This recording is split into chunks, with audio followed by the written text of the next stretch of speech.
और हरिद्वार से इस वक्त की बड़ी खबर, कोरोना से निरंजनी अखाड़े के संत की मौत हो गई है। शिव पंचायत निरंजनी अखाड़े के संत की कोविड की वजह से, कोरोना की वजह से मौत हो गई। अहमदाबाद से कुंभ में संत राकेशपुरी पहुंचे थे। 60 साल के संत की मौत से अखाड़े में हड़कंप है। ये बड़ी खबर इस वक्त। कल भी शाही स्नान हुआ, कल भी साधु संत पहुंचे, शाही स्नान किया गया और कल तो फिर भी कोविड नियमों का पालन करते दिखे, लेकिन पूर्व के शाही स्नानों में कोविड गाइडलाइंस का उल्लंघन हुआ और अधिकारियों ने इस बात को कबूल किया कि कोविड गाइडलाइंस का पालन करवा पाना असंभव था। और अब स्थितियां ये है कि संत भी संक्रमित मिल रहे हैं और निरंजनी अखाड़े के संत की कोरोना की वजह से मौत हो गई है। शिव पंचायत निरंजनी अखाड़े के संत की मौत हुई है। और अगर बात करें पूरे उत्तराखंड की, तो कोरोना संक्रमण तेजी से पांव पसारा। बीते 24 घंटे में जो आंकड़ा सामने आया है उसने पुराने सारे रिकॉर्ड ध्वस्त कर दिए हैं। पहली बार उत्तराखंड में 5703 नए मरीज एक दिन के भीतर मिले, यानी 24 घंटे में मिले और 96 लोगों की मौत कोरोना की वजह से हुई है। पूरे राज्य में सबसे ज्यादा प्रभावित देहरादून है, फिर हरिद्वार का नंबर आता है, फिर नैनीताल, जहां पर संक्रमण सबसे ज्यादा फैल रहा है। और इन तीनों ही जिलों में लगभग 75% कोरोना के केसेस मिल रहे हैं। रिकवरी रेट 70% है, लेकिन उससे ज्यादा हालत खराब अस्पतालों में है। बेड्स नहीं है सरकारी अस्पतालों में और प्राइवेट हॉस्पिटल्स में।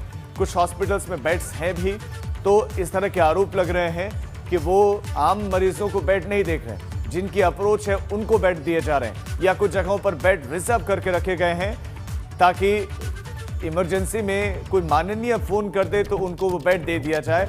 हमारे सहयोगी रवि कैंतोरा इस वक्त हमारे साथ जुड़ गए हैं। रवि, कोविड की स्थिति क्या है इस वक्त प्रदेश में? क्या किसी तरह की कोई बैठक आज के दिन बढ़ते केसेस को देखते हुए रखी गई है या फिर नहीं? और अस्पतालों में क्या इंतजाम है? क्या उत्तराखंड के लोगों को उत्तराखंड के अस्पतालों में बेड मिल रहे हैं या नहीं मिल रहे हैं? फिलहाल देखिए राज्य, अगर उत्तराखंड में कोविड की स्थिति की बात करें तो इस समय जो स्थिति बनी हुई है, इस चीज़ को किसी ने सोचा नहीं था कि इतने जो है ज़्यादा मामले उत्तराखंड में आएंगे। 24 घंटों में सारे रिकॉर्ड टूटे हैं और इसके साथ ही जो मौत का आंकड़ा है वो भी 96 है, जो कि अभी तक का सबसे ज़्यादा 24 घंटों के भीतर हुई मौतें हैं। जहाँ तक स्वास्थ्य व्यवस्थाओं का सवाल है तो ये जग जाहिर हो गया है, सभी को ये मालूम है कि इस समय की अगर बात करें तो उत्तराखंड में स्वास्थ्य व्यवस्थाएं पूरी तरीके से चरमरा गई हैं। सबसे बड़े सरकारी अस्पताल में ऑक्सीजन बेड फुल हो गए हैं और उन्होंने यहाँ पर नोटिस भी चस्पा कर दिया है। ऐसे में दून अस्पताल की अगर बात करें, जो कि एक सामान्य मरीजों के लिए एक बड़ी राहत के लिए काम माना जाता है, वहाँ पर अब जो ओपीडी है उन सब चीज़ों को भी बंद कर दिया गया है और इसके साथ ही सिर्फ अब वहाँ पर कोविड के मरीजों का ही इलाज होगा। तो ऐसे में जो अन्य बीमारियाँ हैं उनसे जुड़े हुए जो लोग हैं उनके लिए भी एक बड़ा संकट खड़ा होगा। इसके साथ ही अगर हम प्राइवेट अस्पतालों की बात करें तो वहाँ पर भी पूरी व्यवस्थाएं अब चरमरा गई हैं। एक बेड के लिए लोगों को दर दर भटकना पड़ रहा है और किसी भी तरह की कोई तैयारियां नहीं है। यानी कि जो स्थिति बनी है, एक बार जिस तरीके से कोरोना के मामले उत्तराखंड में कम हुए थे, उस दौरान जो व्यवस्थाएं करनी चाहिए थी वो व्यवस्थाएं सरकार नहीं कर पाई और अब हालात ये हो गए हैं कि जितनी भी जरूरत है उनके सामने जो संसाधन है वो बेहद कम पड़ते हुए नजर आ रहे हैं। ऐसे में अगर हम बात करें पूरे उत्तराखंड की, तो मैदानी जिले तो बहुत ज्यादा प्रभावित हैं ही, लेकिन पहाड़ों में भी अब हर दिन पहाड़ी जिलों में भी 100 से ज्यादा मामले जो है प्रत्येक 24 घंटे के भीतर आ रहे हैं। ऐसे में कई गाँव ऐसे हैं, ये भी खबरें आ रही हैं कि कई गाँव के गाँव पूरे बीमार हैं।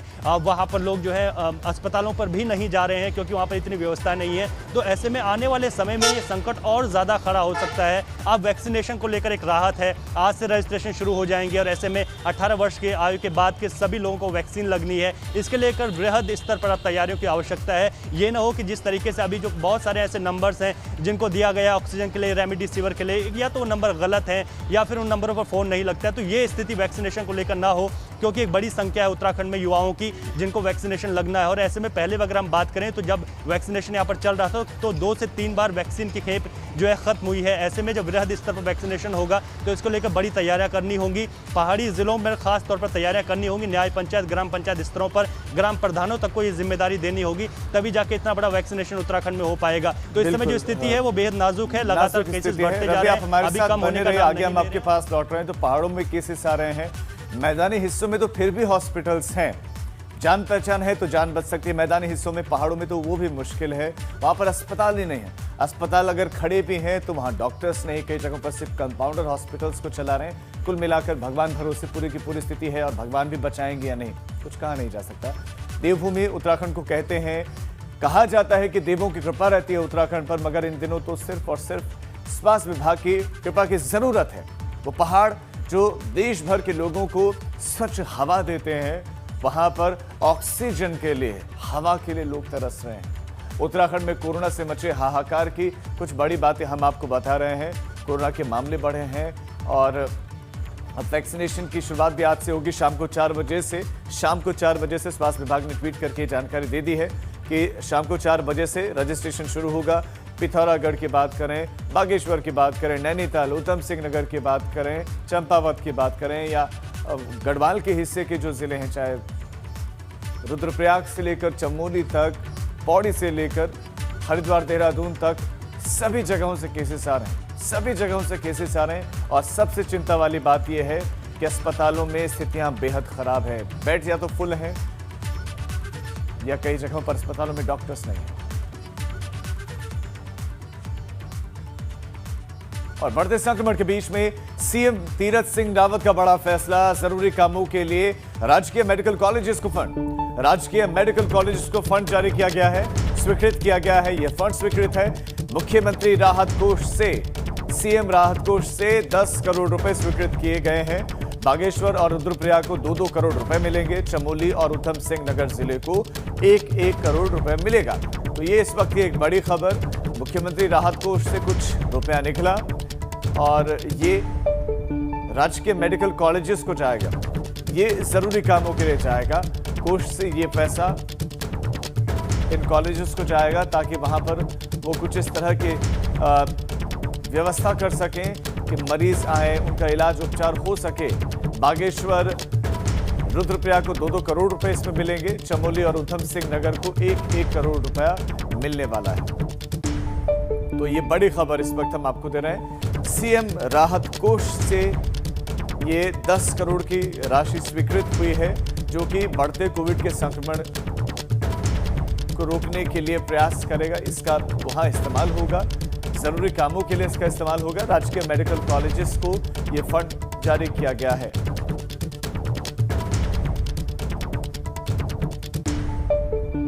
तो बढ़ते संक्रमण के बीच में मुख्यमंत्री तीरथ सिंह रावत का यह बड़ा फैसला, जरूरी कामों के लिए राजकीय मेडिकल कॉलेजेस को यह फंड जारी किया गया है। मुख्यमंत्री राहत कोष से 10 करोड़ रुपए स्वीकृत किए गए हैं, जिसमें 2-2 करोड़ रुपए मिलेंगे रुद्रप्रयाग को और बागेश्वर को। और विनोद हमारे संवाददाता फोन लाइन पर हमारे साथ जुड़ गए हैं। विनोद, 10 करोड़ रुपए की ये राशि स्वीकृत हुई है, किस जिले को कितना मिलेगा ये तो आप बताएं, और इस पैसे से, इस धनराशि का उपयोग, इस्तेमाल किस तरह से होगा?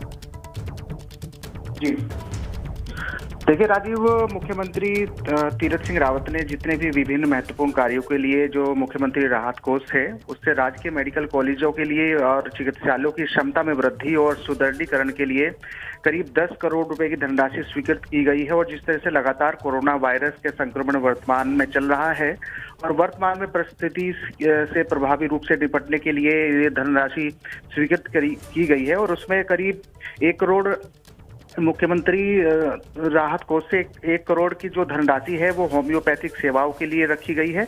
और उसके साथ साथ में 4 करोड़ 64,23,000 की धनराशि जिला मुख्यालय में आयुष रथ का संचालन के लिए रखी गई है। तो ऐसे में करीब 10 करोड़ रुपए की धनराशि मुख्यमंत्री राहत कोष से ऐसी जारी की गई है, जो अलग अलग जनपदों को दे दी गई है। और उसके आधार पर जिलाधिकारी रुद्रप्रयाग, जिलाधिकारी बागेश्वर और चमोली के साथ साथ ऊधम सिंह नगर को भी 1-1 करोड़ रुपए की धनराशि जारी की गई है। और उसके साथ साथ में अलग अलग जनपदों के जिलाधिकारी, ठीक है, अलग अलग जिलों के लिए धनराशि स्वीकृत किए गए हैं। शुक्रिया आपका इस जानकारी के लिए। सवाल यहाँ पर ये किया है कि अब फंड स्वीकृत किया गया है, ये कार्य पहले क्यों नहीं किया गया? क्योंकि कोरोना अभी तो आया नहीं, कोरोना को आए हुए 1 साल से ज्यादा हो गया है। वैसे में ये जरूरत पहले क्यों नहीं महसूस की गई कि इस तरह की धनराशि दी जानी चाहिए ताकि स्थितियों को दुरुस्त किया जाए, सिस्टम को दुरुस्त किया जाए? अब जाकर ये पैसे स्वीकृत किए गए। उत्तराखंड में कोविड महामारी के दौरान एम्बुलेंस संचालकों की मनमानी भी साफ दिख रही है। एम्बुलेंस के माध्यम से शवों को अंतिम संस्कार के लिए ले जाने पर अब कालाबाजारी शुरू हो गई। दून अस्पताल में कई घंटों से डेड बॉडी के इंतजार में बैठे परिजनों ने यह आरोप लगाया है कि उनसे 10,000 से लेकर 16,000 रुपए तक की डिमांड की गई। इतना ही नहीं, परिजनों का यह भी आरोप है कि उनको रात के 3 बजे दवाइयां लेने के लिए मेडिकल स्टोर पर भेजा गया, मरीजों के तीमारदारों को बताया गया कि अस्पताल में दवाइयां उपलब्ध नहीं है, लेकिन जब तक वो मेडिकल स्टोर से वापस लौटे तब तक उनके मरीज की मौत हो चुकी थी। कभी तो ये बोल रहे हैं कि भाई हमें 16,000 रुपये चाहिए, कभी बोल रहे हैं 10,000 रुपये चाहिए, कभी बोल रहे हैं कि हम तुम्हें लाश नहीं देंगे, कभी बोल रहे हैं कि लाश को पैक कराओ खुद, कभी बोल रहे हैं कि अंदर डॉक्टर से पर्ची बनवा के लाओ। मतलब उलझा रखा है, लाश नहीं दे रहे, बॉडी नहीं दे रहे, डेड बॉडी। अब सुबह से ये टाइम हो गया, आप टाइम देख सकते हैं कि क्या टाइम हो रहा है, ठीक है। अब तक बल्कि बॉडी फूक जानी चाहिए थी, है ना, सारा काम फाइनल हो जाना चाहिए था, बल्कि अब तक बॉडी नहीं मिली हमें।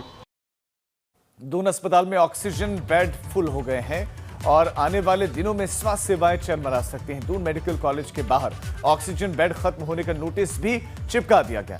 ऐसे में मरीजों के सामने इस संकट की घड़ी में मुसीबतें और ज्यादा बढ़ गई हैं। ऑक्सीजन बेड ही नहीं है, अस्पताल में दवाइयों की भी उपलब्धता नहीं है और ये स्थिति दून अस्पताल की है। ये दून अस्पताल की स्थिति है। आप अंदाजा लगाइए कि बाकी अस्पतालों में क्या हाल होगा। शासन प्रशासन भले ही ये दावा कर रहा हो कि उत्तराखंड की स्वास्थ्य व्यवस्थाओं को चरमराने नहीं दिया जाएगा, लेकिन मैं इस वक्त देहरादून के यानी कि उत्तराखंड के भी सबसे बड़े सरकारी अस्पताल दून अस्पताल में हूँ। चस्पा कर दिया गया है, ऑक्सीजन बेड नहीं है। यानी कि आप देख रहे हैं कि चाहे शासकीय प्रवक्ता हो या फिर डीएम हो, कोई भी हो, सभी ये कह रहे हैं कि पूरी व्यवस्था है, लेकिन साफ तौर पर जो मरीज यहाँ पर पहुँच रहे हैं उनके लिए सबसे बड़े अस्पताल में ये बोर्ड अब लिख दिया गया है कि यहाँ पर ऑक्सीजन बेड उपलब्ध नहीं है। यानी कि जो भी कोरोना के पेशेंट है करीब करीब उन्हें ऑक्सीजन की ही ज़रूरत पड़ रही है। लेकिन सबसे बड़े अस्पताल में, जिसमें खुद मुख्यमंत्री ने कुछ दिन पहले यहाँ पर वो आए थे, उन्होंने स्थलीय निरीक्षण किया था, तमाम अधिकारियों को निर्देश दिए थे, लेकिन फिलहाल अभी सरकार यहाँ पर ऑक्सीजन बेड को उपलब्ध कराने में भी फेल नज़र आ रही है। हालात यही नहीं है, अगर हम बात करें अस्पतालों की तो लगातार ये हालात दिनों दिन बिगड़ते जा रहे हैं। प्राइवेट अस्पतालों में एक जनरल बेड भी लोगों को मुहैया नहीं हो पा रहा है। वहीं अगर हम बात करें तो जो यहाँ पर लोग पहुँचे हैं उनसे हमारी बातचीत हुई है, उनका यह कहना है कि अगर जिसकी भी यहाँ पर डेथ हो जा रही है उनसे करीब 10,000 16,000 रुपये लिए जा रहे हैं उनको उनके शव का दाह संस्कार करने के लिए। तो इस तरीके से स्वास्थ्य व्यवस्थाएं पूरी तरीके से उत्तराखंड में ध्वस्त हो चुकी हैं। चाहे हम बात करें कितने भी शासन प्रशासन के दावे हों, वो बिल्कुल खोखले हैं। और एक ग्राउंड रिपोर्ट आपको एबीपी गंगा दिखा रहा है कि सबसे बड़े अस्पताल में साफ तौर पर लिख दिया गया है कि ऑक्सीजन बेड नहीं है। अपने सहयोगी निशांत चौहान के साथ रवि कैंतुरा, एबीपी गंगा, देहरादून। स्वास्थ्य विभाग की जिम्मेदारी संभाल रहे जिम्मेदार अधिकारियों को इसका जवाब देना होगा कि जो दून हॉस्पिटल जाएगा, जिसको ऑक्सीजन बेड की आवश्यकता होगी, वो कहां जाएगा, उसके लिए आपने क्या वैकल्पिक व्यवस्था की है। इसका जवाब मुख्यमंत्री जी को भी देना चाहिए। आगे बढ़ रहे हैं। कोरोना के बढ़ते मामलों के बाद देश भर में ऑक्सीजन की किल्लत हो रही है। ऑक्सीजन की किल्लत को लेकर सीएम तीरथ सिंह रावत ने विकासनगर के सिलाकुई स्थित प्लांट का निरीक्षण किया। निरीक्षण के दौरान उनके साथ कैबिनेट के मंत्री गणेश जोशी भी मौजूद रहे। सीएम ने निर्देश दिए कि पूरे प्रदेश में ऑक्सीजन की कमी नहीं होनी चाहिए। आपको बता दें, सिलाकुई स्थित प्लांट में हर दिन 160 टन ऑक्सीजन क्षमता है। तो यहां पर ऑक्सीजन प्लांट का निरीक्षण करने के लिए पहुंचे, लेकिन दून अस्पताल के बाहर नोटिस चिपका दिया गया है कि यहां ऑक्सीजन बेड है नहीं। व्यक्ति जाएगा कहां, सांस कहां मिलेगी उसको। अस्पतालों में बेड नहीं है तो व्यक्ति कहां जाएगा। उत्तराखंड में कोरोना के बढ़ते मामलों को लेकर राज्य सरकार ने प्रदेश के 7 जगहों पर कोविड कर्फ्यू लगाया है। पुलिस की तरफ से एक तरफ जहां कोविड कर्फ्यू को लेकर सख्ती बरती जा रही है, वहीं ऐसे लोगों पर भी कार्रवाई हो रही है जो बेवजह अपने घरों से बाहर निकल रहे हैं। ऐसे लोगों का चालान किया जाना, और ऐसे लोगों का चालान किया जाना बहुत जरूरी है ताकि एक नजीर पेश हो। और इस पर सोचना भी चाहिए कि इस राशि को और 2 गुना कर दिया जाए या 3 गुना या 10 गुना तक किया जा सकता है, क्योंकि बेवजह घरों से बाहर निकलने वाले लोगों की भी कमी नहीं है। और ये वो लोग हैं जो खुद तो संक्रमित हो रहे हैं, दूसरों की जिंदगी को भी खतरे में डाल रहे हैं।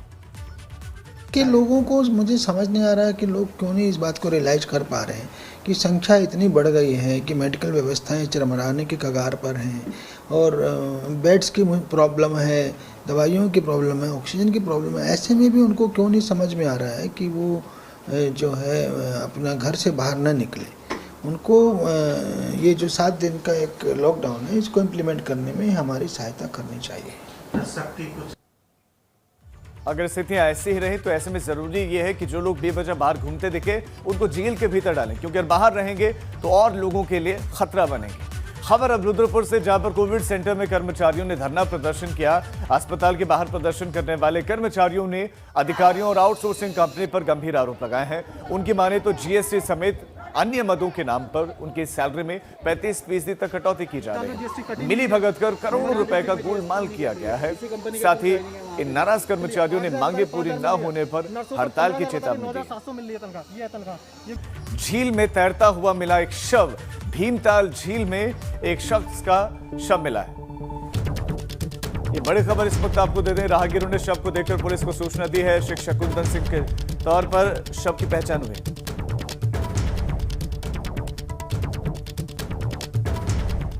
अगली खबर देहरादून से, जहां पर एफएसएल में तैनात सिपाही पर गंभीर आरोप लगे हैं। महिला ने सिपाही पर केस दर्ज कर इंसाफ की गुहार लगाई। आरोप है कि बीते 5 सालों से शादी का झांसा देकर सिपाही मनीष भंडारी उसके साथ शारीरिक संबंध बना रहा था, लेकिन अब आरोपी ने किसी और के साथ शादी कर दी है। मामले में एसपी सिटी ने कार्रवाई की बात कही। इसमें थाना नेहरू कॉलोनी पे एक शिकायत प्राप्त हुई है, जिसमें जो है जांच करी जा रही है। जो फैक्ट्स हैं उनको देखा जा रहा है और उसके अनुसार वैधानिक कार्रवाई की जाएगी। उत्तराखंड में बिजली महंगी हो गई। उत्तराखंड विद्युत नियामक आयोग ने 2021-22 के लिए बिजली की नई दरें जारी कर दी हैं। हर महीने 101 से 200 यूनिट तक घरेलू उपभोक्ताओं को अब प्रति यूनिट जो है 4 रुपए के हिसाब से बिल चुकाना होगा। अभी तक इस श्रेणी में 3 रुपए 75 पैसे के हिसाब से भुगतान किया जाता था। अब हर महीने 201 से 400 यूनिट तक बिजली खर्च करने पर घरेलू उपभोक्ताओं को 5 रुपए 50 पैसे प्रति यूनिट के हिसाब से बिल देना होगा। और अभी तक इस श्रेणी में 5 रुपए 15 पैसे देने होते थे, जबकि 400 यूनिट से ज्यादा अगर खर्च करते हैं तो 6 रुपए 25 पैसे प्रति यूनिट आपको चुकाना होगा।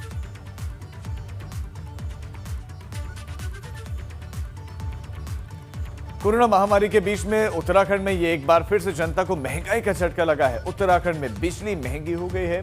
बिजली महंगी होने पर कांग्रेस ने प्रदेश सरकार को घेरा है। कांग्रेस प्रदेश अध्यक्ष प्रीतम सिंह का कहना है कि सत्ता में आने से पहले बीजेपी ने जनता से महंगाई कम करने का वादा किया था, लेकिन सत्ता में आते ही सरकार आम आदमी की जेब में डाका डालने का काम कर रही है। सरकार की कथनी और करनी में जमीन आसमान का फर्क है। एक और लगातार दिनों दिन जो है महंगाई बढ़ती जा रही है। कोरोना की महामारी अपना विकराल रूप धारण कर चुकी है।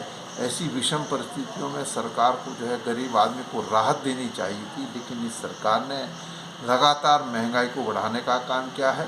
और उत्तराखंड राज्य के अंदर जिस तरीके से बिजली के दरों में वृद्धि की गई है, कांग्रेस इसकी कड़े शब्दों में निंदा करती है, भर्त्सना करती है और सरकार से कहना चाहते हैं कि जो वादा आपने महंगाई को कम करने का किया था, उस वादे के अनुरूप महंगाई को कम करने का काम करें। ना टेस्टिंग सेंटर उपलब्ध है, ना वैक्सीन की कोई व्यवस्था है। हालात बद से बदतर हैं। तो कोई आइसोलेशन सेंटर नहीं है। आज जिस तरीके से लोगों की कोरोना की वजह से मौतें हो रही, वो भी आपके सामने है। सरकार तो बिल्कुल चिर निद्रा में सोई हुई है। वो तो जो है अपने मस्त है, उसे कोई सरोकार जो है आम जन से नहीं है। देहरादून से इस वक्त एक बड़ी खबर मिल रही है। ऑक्सीजन एजेंसीज और सप्लायर्स के नंबर से जनता को कोई राहत नहीं मिल रही है। जिला प्रशासन ने ये 10 ऑक्सीजन एजेंसियों के नंबर जारी किए हैं, लेकिन राहत मिल नहीं रही लोगों को। दिए गए नंबर्स पर कॉल करने पर कई नंबर स्विच ऑफ तो कई नंबर गलत मिले हैं। कई नंबर गलत और स्विच ऑफ मिलते हैं। तो ऐसे में ये नंबर जारी क्यों किए गए? सवाल ये है। देहरादून में ऑक्सीजन की मांग लगातार बढ़ रही क्योंकि केसेस बढ़ रहे हैं। ऐसे में जो नंबर जारी किए गए हैं वो या तो गलत हैं या तो स्विच ऑफ बताए जाते हैं। वैसे में क्या सिर्फ ये भरोसा दिलाने के लिए किया गया था? असल में ये नंबर है ही नहीं। रवि कैंतुरा हमारे सहयोगी हमारे साथ जुड़ गए हैं। रवि, ये क्या स्थिति है? ये ऑक्सीजन एजेंसी सप्लायर के नंबर किसने जारी किए थे और जब कॉल किया जाता है तो क्या बताते हैं?